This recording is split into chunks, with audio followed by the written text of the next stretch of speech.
Hey, what is going on, you guys? My name is Rayge, and we are back today with a quick update video here in regards to some of the best Mystic and Tech characters now utilized for this upcoming expansion to the Incursion campaign. So if you guys saw the post earlier that I have a screenshot here, the higher chapters with 4, 5, and 6 are going to require these higher reds, and we can only use Mystic or Tech character combination. So obviously the big reward here is going to be going through the very end and actually getting that opportunity to farm Vahl character shards. But we are going to be looking like we need 7 red stars on Mystic and Tech characters ultimately, guys. So what are some of the best characters and teams? That's what we're going to be talking about today.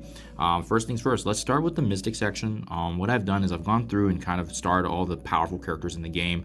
And keep in mind, guys, we're going to break this down section by section. We'll talk about Mystic first and then Tech.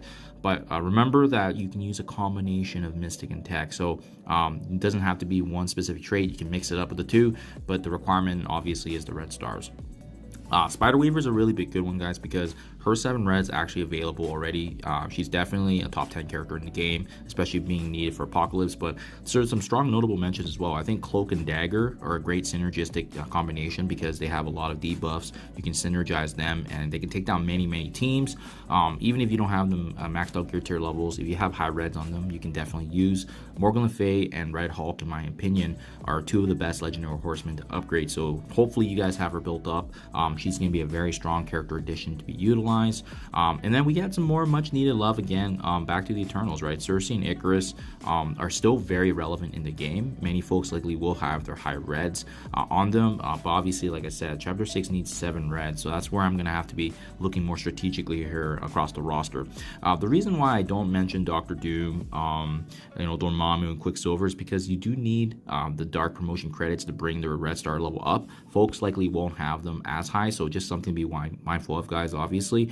Another good one is Vahl. If you actually have Vahl already higher up, we're going to be farming shards of Vahl, but obviously if you already have the higher red built up, it's obvious character to bring and utilize. And we do have a lot of Darkhold characters here that are going to be available as well, and there's still good staying value as there's still a top 5, top 10 team in the game.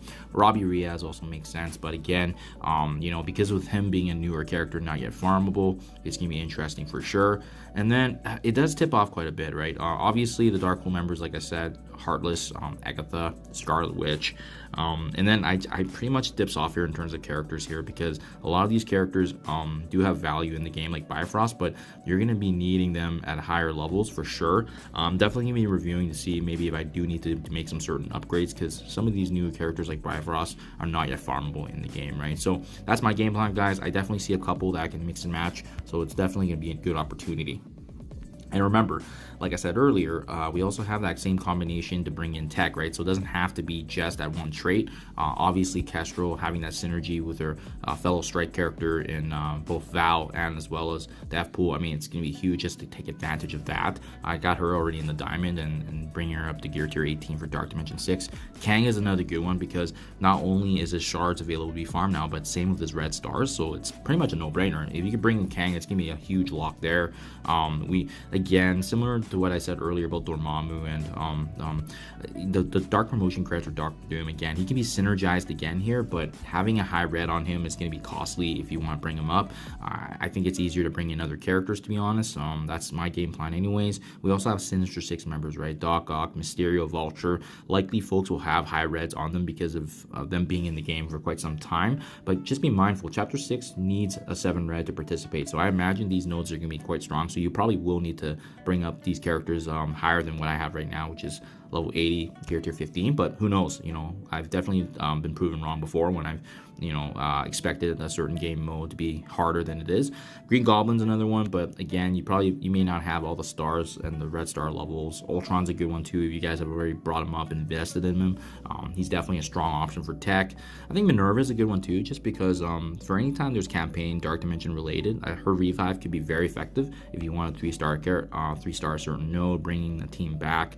Another good one too is you see a lot of members, the entire Pegasus team's Tech, right? So Rescue, Darkhawk, I haven't built them up because of the fact that their minimum levels have been able to get me through 2.2 for Incursion, so slowly building them up. Another good option as well is Spider-Man Big Time, but again, his red stars is available in the form of dark promotion credits, so I think that's going to be definitely a big bottleneck here. But for sure, I can see some good combinations that I'm utilizing here in terms of what I can see visually for my 7 reds or diamonds. So hopefully this gives you guys some insight. Definitely some really good opportunity at third craft. I'll keep you guys up to date. If the campaign nodes are actually challenging, I will be recording some videos. But yeah, these are some of the best teams that I see right now, guys.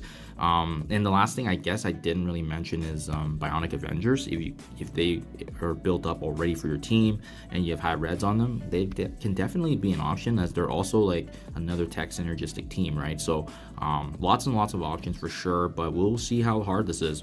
Maybe it can just be an auto and you just essentially need to have 7 reds to power through it. So there you guys have it. Best of luck. I'll keep you guys up to date. Thank you as always, and I'll catch you guys in the next one.